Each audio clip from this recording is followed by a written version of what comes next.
একটি শিক্ষণীয় সুন্দর গল্প। একবার বীরবলকে এক ধনী ব্যক্তি নৈশভোজে আমন্ত্রণ জানায়। বীরবল যখন সেখানে পৌঁছলেন তখন তিনি সেখানে বিশাল ভিড় দেখতে পেলেন। ধনী ব্যক্তি তাকে উষ্ণ অভ্যর্থনা জানিয়ে ভিতরে নিয়ে গেলেন। বীরবল বললেন, আমি জানতাম না এই সমাবেশে এত অতিথি থাকবে। ধনী ব্যক্তিটি নম্রভাবে উত্তর দিল, তারা অতিথি নন, তারা আমার কর্মচারী, এবং তবে এখানে একজন অতিথি আছে। আপনি কি বলতে পারবেন এখানে অতিথি কে?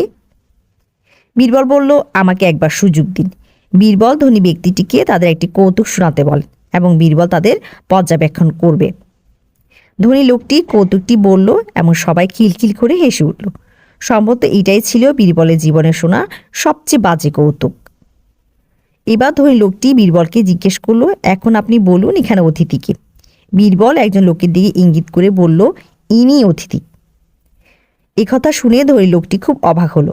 তিনি বীরবলকে বলল, আপনি ঠিকই বলেছেন বীরবল, কিন্তু আপনি তাকে চিনলেন কি করে?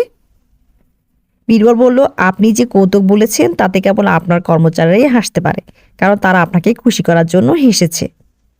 একমাত্র ব্যক্তি যিনি আপনার রসিকতা হাসেননি সে হলো অতিথি, তাই আমি তাকে চিনতে পেরেছি।